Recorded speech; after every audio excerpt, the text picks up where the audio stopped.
Good morning eighth class, how are you? I hope you all are fine. बेटा आज हम पढ़ेंगे पाठ 14 राजा भोज की न्यायप्रियता। यह एक कहानी है। चलिए पढ़ते हैं। एक लोक कथा है। लोक कथा मतलब एक पुरानी कथा है जो महाराज भोज के नाम से जुड़ी हुई है।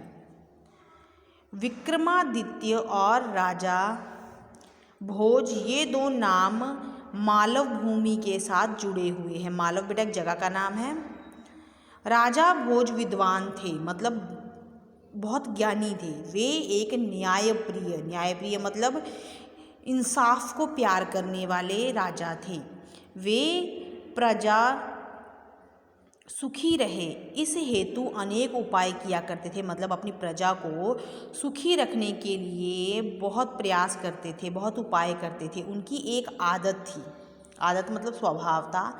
रात्रि मतलब रात में बदले हुए वेश मतलब अपना पहनावा बदल के वे प्रजा में के सुख दुख को जानने के लिए निकल जाते थे। मतलब वो रात को क्या करते थे, राजा थे पर वो आम कपड़े पहनकर अपने राज्य में घूमने के लिए निकल जाते थे। एक बार रास्ते में उन्हें चोर मिले। राजा ने अनुमान लगा लिया कि चोर ही हो सकते हैं। उन्होंने सोचा किस बेचारे को रुलाने जा रहे हैं। राजा ने सोचा कि ये चोर हैं और किसे रुलाने जा रहे हैं, क्योंकि वो किसी के घर में चोरी करते हैं तो क्या होता है, जिसके घर में चोरी होती है उसे दुख होता है। पर मैं राजा हूँ, मेरी प्रजा चैन से रहे, इस बात का उत्तरदायित्व मेरे ऊपर है। जब मैंने इन्हें देख लिया है तो इनका पीछा करना चाहिए। देखूं किधर जा रहे हैं ये। राजा उनमें सम्मिलित हो गया। जब वह उनके साथ साथ चलने लगा तब चोरों ने उसे नया जानकर पूछा, तुम कौन हो? राजा ने उत्तर दिया, मैं तुम हो सो मैं हूँ, मतलब जो तुम हो सो मैं हूँ। राजा जब चोरों के बीच में चलने लगा तो राजा ने क्या किया, जब राजा से पूछा गया कि तुम कौन हो तो उसने कहा कि जो तुम हो वो मैं हूँ। चोर बोले, जाति भाई पहचानते हैं, मतलब एक जाति के लोग जो होते हैं वे एक दूसरे को पहचानते हैं। चोरों ने राजा की बातों से समझा कि यह कोई चोर है, परंतु किसी पर एकदम विश्वास करना ठीक नहीं होता, मतलब भरोसा करना ठीक नहीं होता। चोरों ने उसे टटोलते हुए पूछा, तुम अभी किस लिए जा रहे हो? राजा ने सांकेतिक भाषा में जवाब दिया, मतलब संकेतों की भाषा में जवाब दिया, जिसके लिए तुम जा रहे हो। उन्होंने पक्का निर्णय करने के लिए पूछा, हम किस लिए जा रहे हैं? राजा ने बड़ी सफाई से इस प्रकार कहा ताकि उसका विश्वास जम जाए। बोला, भाई अब ज़्यादा मत बनो। लोक भाषा में कहूँ तुम चोर हो और चोरी करने के लिए जा रहे हो। मैं भी इसी कार्य के लिए जा रहा हूँ। चोरों ने उससे कुछ और बातें पूछी। उन्हें विश्वास हो गया कि यह भी हमारे जैसा है। तब वे बोले, ठीक है, चलो 4 से 5 भले। मतलब पहले वो 4 चोर थे, लेकिन राजा जब उनमें वेश बदल कर शामिल हुआ तो वो 5 हो गए। राजा ने पूछा, तुम कहाँ जा रहे हो? उन्होंने कहा, हम चोरी करने के लिए जा रहे हैं। फिर उन्होंने कुछ घरों के नाम बताए। राजा नहीं चाहता था कि वे प्रजा के किसी घर में उत्पात करें, उत्पात मतलब उपद्रव करें, इसलिए उसने टालने की गरज से कहा, वहाँ क्या धरा है? जाना है तो किसी ऐसे संपन्न मतलब खुशहाल घर में जाना जहाँ से कुछ चाहे तो मालिक को चिंता ना हो। मतलब ऐसे घर में चोरी करो जहाँ पर उसके पास इतना कुछ हो कि अगर थोड़ा सा चोरी हो जाए तो घर के मालिक को कोई फर्क ना पड़े।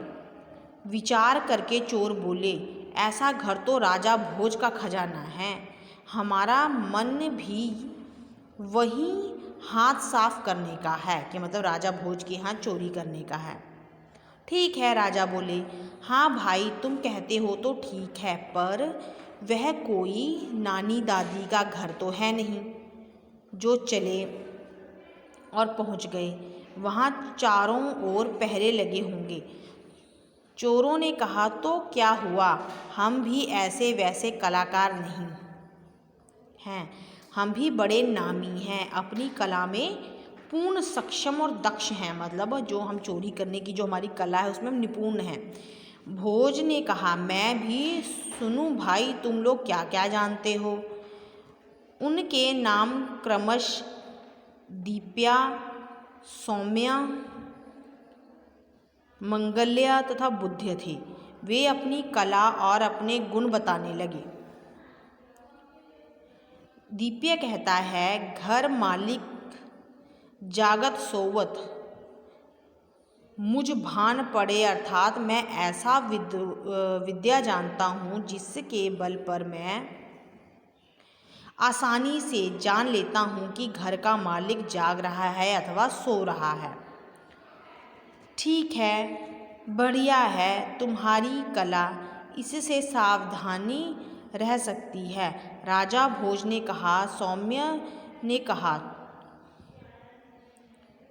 मुझ मंत्र के लोग ताले खड़ाखड़ आन पड़े, अर्थात मेरे पास एक ऐसा मंत्र है जिससे कितने भी मजबूत और कैसे भी ताले क्यों ना हों, खड़ाखड़ खुल जाते हैं। राजा बोले, बहुत बढ़िया है तुम्हारी कला, ना सेंध लगाने की ज़रूरत, ना श्रम करने की। सेंध लगाना मतलब बेटा, अगर हम ताला खोल सकते हैं तो हमें दीवार तोड़ने की ज़रूरत नहीं है। ताले खड़ाखड़ खुल जाएंगे, आवाज़ होगी नहीं, तो किसी के जागने का भय भी नहीं रहेगा। मतलब अगर दीवार तोड़ेंगे तो आवाज़ आएगी, लोग उठ सकते हैं, लेकिन ताले चुपचाप खोलने से आवाज़ नहीं होगी और लोग नहीं उठेंगे। बहुत अच्छा है। मांगल्य बोला, धन भूमि रहियो सो दऊ प्रत्यक्ष छान पड़े। मतलब प्रत्यक्ष मतलब सामने, अर्थात मेरे पास एक ऐसी विद्या है कि भूमि में कहाँ कितना धन गड़ा है मैं भली भांति बता सकता हूँ। राजा ने कहा, यह भी अच्छी विद्या है, धन इधर उधर टटोलने की आवश्यकता नहीं पड़ेगी, समय भी खर्च नहीं होगा और अच्छा धन हाथ लग सकेगा। अब राजा ने बुद्ध की ओर देखा। बुद्ध बोला, स्वर पिछान कहूँ यदि कोठरी सात परे, अर्थात मैं स्वर से किसी को भी पहचान सकता हूँ। एक बार मैं किसी के स्वर को सुन लेता हूँ तो उसे भले ही 7 कोठरी के भीतर बिठा दिया जाए, वह भीतर से आवाज़ कर रहा हो तो मैं तुरंत पहचान लेता हूँ कि यह आवाज़ किसकी है। राजा ने उससे कहा, यह भी बहुत अच्छी कला है। अच्छी ही नहीं बल्कि यूँ कहिए कि यह तो एक चमत्कारिक कला है। अब वे चारों राजा से पूछते हैं, भाई तुमने तो अपनी कलाएं तुम्हें बता दी, मतलब हमने जो चारों चोर थे उन्होंने बता दिया कि हमारे अंदर कौन कौन सी कला है, अब तुम भी तो बता दो कि तुम कौन सी कला में निपुण यानी कुशल हो। राजा ने कहा, वाह भाई, तुम्हारी कलाएं तो बड़ी ही अनूठी यानी अनोखी हैं। मैं ऐसी कोई कला तो नहीं जानता हूँ कि कलाहीन भी नहीं हूँ। भाइयों, याद रखना, मेरा नाम भोज्या है, मैं भी एक कला जानता हूँ। फांसी जाते नरन को गर्दन देऊं हिलाए, फांसी से छूट गए तो भोज्या के गुण गाए। अर्थात मुझ में एक कला है कि कोई मनुष्य फांसी पर चढ़ाने ले जाया जाता हो, यदि मैं उसकी ओर देखकर गर्दन हिला देता हूँ तो वह फांसी से छूट जाता है। चारों चोर बोले, अरे यह तो बहुत अच्छा गुण है, यह हमारे बड़े काम का आदमी है, इसे तो बड़े प्रेम से अपने साथ रखना चाहिए, जिससे सज़ा का सब खटका मिट जाए। वे राजा से बोले, चलो रे भोज्य, तुम हमारे साथ रहोगे तो हमें बड़ा लाभ मिलेगा। एक चोर बोला, क्या तुम खजाने का रास्ता जानते हो? हाँ जानता हूँ, राजा ने उत्तर दिया। चारों चोर एक स्वर में बोले, तो भोज्या जी आप आगे आगे चलिए, हम आपके पीछे पीछे चलते हैं। राजा बड़ी सावधानी से आगे आगे चलने लगा। वे खजाने पर पहुंच गए। पहरेदार नींद में थे। दीपिया बोला, देखो पहरेदार सो रहे हैं, यह है हमारा बल, किंतु मुझे ऐसा ज्ञात हो रहा है कि धन का मालिक जाग रहा है। राजा बोला, इस धन का मालिक तो राजा है, और राजा लोग तो सोते जागते रहते हैं, घूम रहा होगा कहीं इधर उधर। राजा, वह अभी यहाँ क्यों आएगा? अब देर मत करो, जो काम करने आए हो उसे कर डालो। राजा ने तब सौम्या से कहा, तुम अपने मंत्र के बल से ताले खोल डालो। सौम्या ने एकाग्रता से मंत्र का स्मरण किया तो ताले झटपट खुलते चले गए। उन्होंने खजाने में प्रवेश किया। सोना, चांदी, सिक्के आदि काफ़ी धन था। उन्होंने धन का ढेर देखा। मन धन की गठरियाँ बांधने को ललचा रहा था। तब मांगल्य बोला, क्या करोगे इस धन को लेकर? भार अधिक है, सो सार थोड़ा।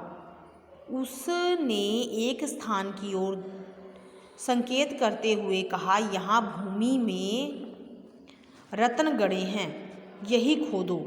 हम सब केवल रत्न ही लेकर जाएंगे। इस प्रकार जन्म भर की गरीबी दूर हो जाएगी। थोड़ी ही देर में उन्हें रत्न का भंडार मिल गया। वहाँ से उन्होंने इच्छानुसार रत्न लिए और बाहर आ गए। सुरक्षित स्थान पर पहुंचकर उन्होंने रत्नों की 5 ढेरियाँ की। सब ने अपनी अपनी ढेरियाँ उठा ली तथा 5वीं ढेरी राजा भोज को देने लगे। राजा ने कहा, मेहनत तुमने की है, मैंने कुछ नहीं किया, इसलिए तुम ही आपस में बांट लो। यह सुनकर चोर बहुत खुश हुए। उन्होंने राजा भोज का हिस्सा भी आपस में बांट लिया। फिर बोले, चलो भोज जी हमारे साथ रहना। राजा भोज बोले, नहीं भाई, मुझे अपने घर जाना है, मेरा भी एक परिवार है, पर तुम फिर कहाँ मिलोगे? वे चोर भोज के व्यवहार से बहुत खुश हुए। वे उसे अपने जैसा चोर ही समझ रहे थे, इसलिए उन्होंने उसे अपना सही पता बता दिया और अपने अपने रास्ते चले गए। राजा भोज अपने महल की ओर जाते हुए सोच रहा था, है तो ये कलावान, पर ये अपनी कला का दुरुपयोग करते हैं। इन्हें जान से मारना उचित नहीं है, क्योंकि इन्होंने मुझ पर विश्वास किया है, किंतु इन्हें सुधारना अनिवार्य है। यदि सुधर गए तो वे राज्य के लिए उपयोगी सिद्ध हो सकते हैं। प्रातःकाल हुई, आवाज़ हुई, खजाने के ताले टूट गए हैं। सैनिकों ने धमकाया जाने लगा। राजा ने कहा, तुम इस प्रकार नींद में पहरा लगाते हो? एक सैनिक बोला, महाराज, हम सच भी बोले तो कौन विश्वास करेगा? हमें पिछली रात ना जाने क्या हुआ, हमें अचानक चक्कर आने लगे और किसी ने ज़बरदस्ती सुला दिया। ऐसा लगा राजा को मालूम तो था कि वे मंत्र के बल से सुला दिए गए थे। इसी कारण राजा ने कहा, तुम घबराओ मत, मुझे विश्वास है कि तुम चोरी नहीं कर सकते हो, किंतु तुम्हें हमेशा सावधान रहना चाहिए। आज तो तुम्हें क्षमा किया जाता है, लेकिन भविष्य में ऐसी गलती ना करना। राजा ने उन चोरों को पकड़ने के लिए सैनिक भेजे। सैनिक उन्हें पकड़कर ले आए। माल भी बरामद कर लिया गया। चोरों ने सोचा कि हमारे साथ धोखा हुआ है। उन्हें राज दरबार में लाकर खड़ा किया गया। जब राजा अपनी राजसी पोशाक में राज सिंहासन पर विराजमान था, वे शक की नज़र से राजा भोज की ओर देख रहे थे। बुद्ध एकटक राजा भोज की ओर देखने लगा। वह सोच रहा था कि जरूर कुछ गड़बड़ है। राजा के वेश में यह तो भोज्या बैठा है। क्या हमारे साथ चोर के वेश में राजा भोज थे? अंधेरे में ठीक से देख नहीं पाए। यह बोले तो निश्चय हो, किंतु राजा भोज को पता था कि स्वर से ये लोग पहचान जाएंगे, इसलिए वे बोल नहीं रहे थे।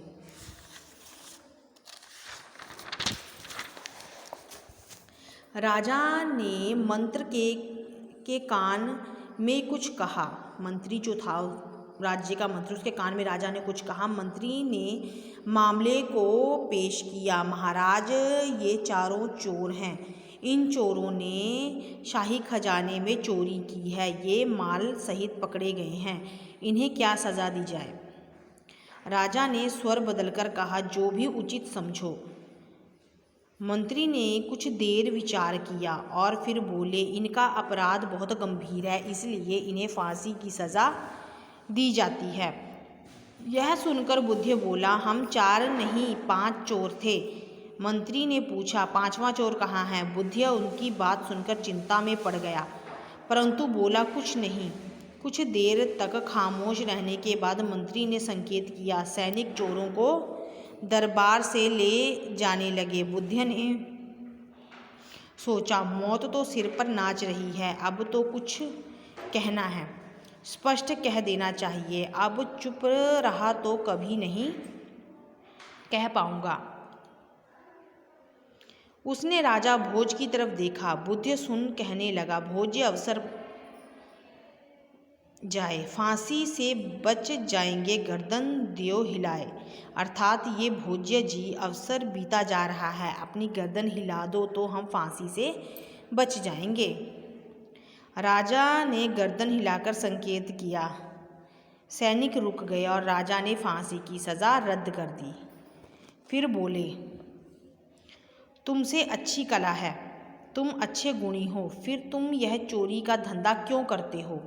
तुम भी परेशान और लोग भी परेशान। जैसे अन्य लोग मेरी प्रजा हैं, तुम भी मेरी प्रजा हो। तुम्हारी कठिनाइयाँ दूर करना मेरा कर्तव्य है।